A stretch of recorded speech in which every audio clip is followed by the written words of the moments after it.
I never thought walking into the wrong room would change my entire life.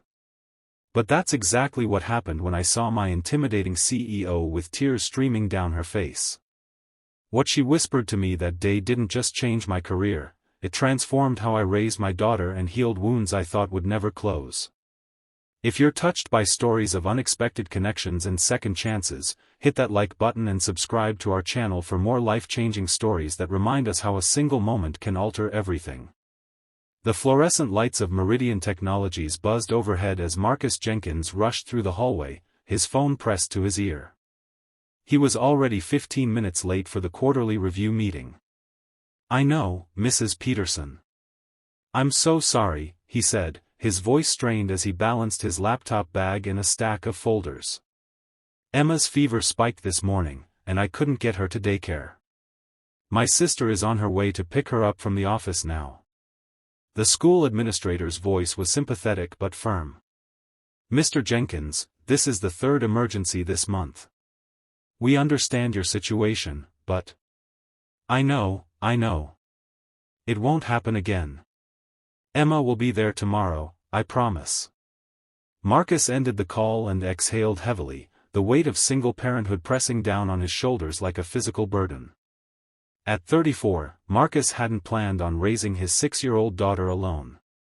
But life had other plans when his wife, Sophia, died from complications during childbirth. For 6 years, he'd been juggling his job as a senior project manager at Meridian Technologies with being both mother and father to Emma. Most days, he felt like he was failing at both. He glanced at his watch and cursed under his breath. The quarterly review meeting with the executive team had started at 9 a.m. sharp, and it was now 9:17.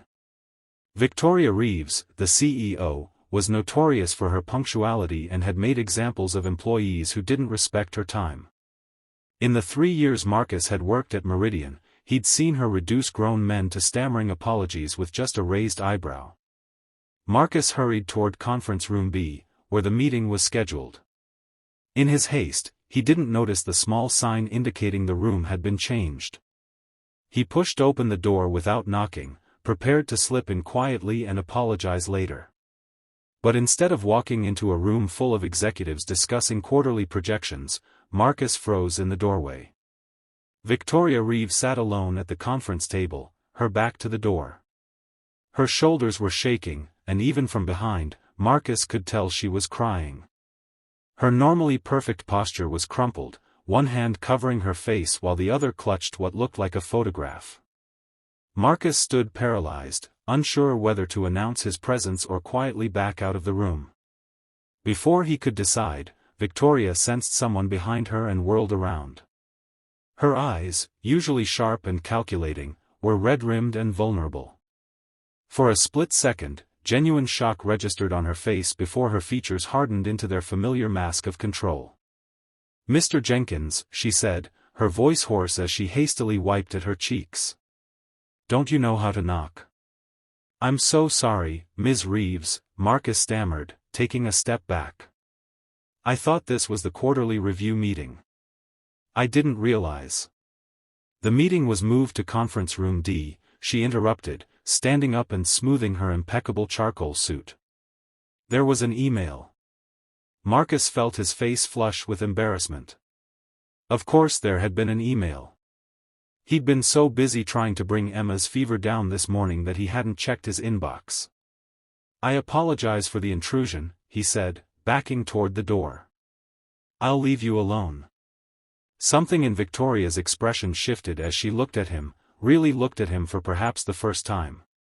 Her gaze traveled from his disheveled hair to the dark circles under his eyes, to Emma's pink backpack slung over his shoulder alongside his own laptop bag. "Your daughter is sick again?" she asked unexpectedly. Marcus blinked in surprise. He hadn't realized Victoria even knew he had a daughter, let alone that she'd been sick recently. "Yes," he admitted. "She had a fever this morning. My sister is coming to get her, but she's in my office right now. That's why I'm late." "I'm sorry." Victoria's gaze dropped to the photograph in her hand, and something in her expression cracked. For a moment, the formidable CEO disappeared, replaced by someone who looked lost and very human. "How old is she?" Victoria asked softly. 6, Marcus replied, confused by this sudden interest. Victoria nodded slowly, then seemed to make a decision. She gestured to the chair across from her. "Sit down, Mr. Jenkins." It wasn't a request. Marcus hesitantly took a seat, setting Emma's backpack and his materials on the floor beside him. He'd never been alone with Victoria before. In meetings, she was always surrounded by her executive team, issuing directives and demanding excellence. Up close, he noticed fine lines around her eyes that her perfect makeup couldn't quite conceal. Victoria looked down at the photograph in her hands, then slowly turned it around so Marcus could see it. It showed a smiling young woman, perhaps in her early 20s, with Victoria's same striking blue eyes. "This is my daughter, Lily," Victoria said, her voice barely above a whisper. "Today is her birthday." She would have been 25. The word "would" hung in the air between them, heavy with implication. Marcus felt a chill run through him as understanding dawned. "I'm so sorry," he said quietly. Victoria's eyes met his, and in them, he saw a pain he recognized all too well, the pain of a parent who had lost a child. It was the same pain he saw in his own eyes whenever he looked at Emma and realized she would never know her mother. "Leukemia," Victoria said, answering the unasked question. She was diagnosed at 17 and fought for 3 years before. Her voice trailed off. "I come in early on her birthday every year. I take this conference room because no one can see me through the frosted glass." Marcus sat in stunned silence. The Victoria Reeves he thought he knew, cold, demanding, intimidating, was suddenly transformed before his eyes into someone achingly familiar, a parent carrying an unbearable grief. "I lost my wife during childbirth," Marcus found himself saying. "Emma never got to meet her mother." Victoria nodded slowly, a look of understanding passing between them. For a moment, they were no longer CEO and employee but two people who understood each other's pain in a way few others could. "It's just the two of us," Marcus continued, the words spilling out before he could stop them. "I'm trying my best, but some days it feels impossible to be everything she needs. The daycare is threatening to drop her because of how often she gets sick, and if that happens, I don't know what I'll do. I can't afford a nanny, and my sister has her own family to take care of." Victoria was quiet for a long moment, studying him with an intensity that made Marcus wonder if he'd said too much. Then she leaned forward, her voice low and urgent. "The hardest lesson I learned after Lily died was that I'd spent too much time at this company and not enough time with her," she whispered. "I was building this empire while my daughter was slipping away. Don't make the same mistake I did, Marcus. You won't get those years back." The use of his first name startled him almost as much as the raw honesty in her voice. Before he could respond, Victoria straightened up, composing herself. "Bring your daughter to my office," she said, her tone shifting back toward its usual authority, though something softer remained. "I want to meet her." "Now?" Marcus asked, confused. "Yes, now. Before the meeting starts. We have 15 minutes. When Marcus returned to Victoria's office with Emma in his arms, he found the CEO had transformed the space. She'd cleared her imposing desk of papers and set out a small stuffed bear and a cup of apple juice. Emma, flushed with fever but curious, peered at Victoria from the safety of her father's shoulder. "Hello, Emma," Victoria said, her voice gentler than Marcus had ever heard it. "Your dad tells me you're not feeling well today."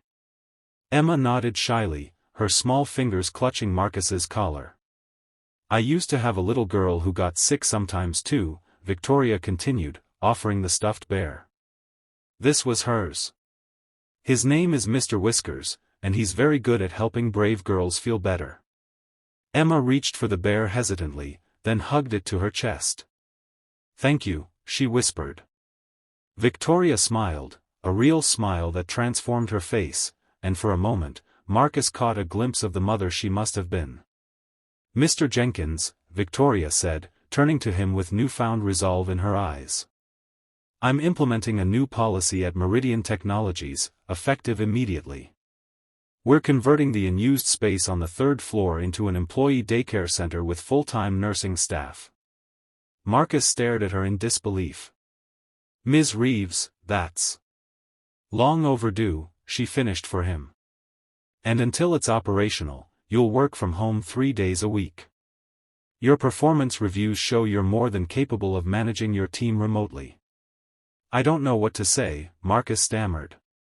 Victoria's expression softened as she looked at Emma, who had fallen asleep against Marcus's shoulder, clutching Mr. Whiskers. "Say you'll help me set it up," she said quietly. "I've been thinking about doing this for years, in Lily's memory. I just needed the right push." She hesitated, then added, "And perhaps you could join me for coffee sometime. I'd like to hear more about Emma. And about Sophia." In that moment, looking at Victoria, not as the intimidating CEO but as a woman who understood loss and was reaching out across the divide of grief, Marcus felt something shift inside him. For the first time in 6 years, the weight on his shoulders felt a little lighter. "I'd like that," he said simply. 6 months later, the Lily Reeves Memorial Daycare Center opened on the 3rd floor of Meridian Technologies. Children's laughter echoed through halls that had once been silent except for the sound of keyboards and hushed business conversations. Marcus watched as Emma played with the other children. Her health improved dramatically since Victoria had personally recommended a specialist who diagnosed an underlying condition the previous doctors had missed. "She looks happy," Victoria said, coming to stand beside him at the observation window. "She is," Marcus agreed. "We both are." Their weekly coffee meetings had evolved into dinners, then weekend outings with Emma. Slowly, cautiously, they were building something neither of them had expected to find again, a connection that helped heal old wounds. Victoria had changed too. The employees who had once feared her now saw a leader who understood the importance of balance between work and family. Productivity had actually increased since the implementation of more flexible working arrangements. "You know," Victoria said thoughtfully, "Lily always wanted a little sister." Marcus turned to look at her, seeing the question in her eyes that she wasn't quite ready to ask aloud. He reached for her hand, squeezing it gently. "Emma's been asking when you're coming over for movie night again," he said. "She wants to show you her science project." Victoria smiled, the grief in her eyes now balanced with hope. "I wouldn't miss it for the world." As they stood watching Emma play, their hands intertwined, Marcus reflected on how a single moment, walking into the wrong room at the wrong time, had changed everything. In finding each other's broken pieces, they had somehow started to become whole again. "What are you thinking about?" Victoria asked. Marcus smiled. "I'm thinking that sometimes the biggest mistakes lead us exactly where we need to be." Victoria leaned her head against his shoulder, a gesture that would have been unimaginable 6 months ago. "I think Sophia and Lily would agree," she whispered. And in that moment, in a building that had once represented only work and obligation, 2 hearts that had been shattered by loss began to beat with new purpose, not forgetting what they had lost, but finding the courage to love again. Life doesn't always give us what we expect, but sometimes it gives us exactly what we need. If this story touched your heart, please like and subscribe for more content that reminds us of the power of human connection and the unexpected ways healing can find us, even in our darkest moments.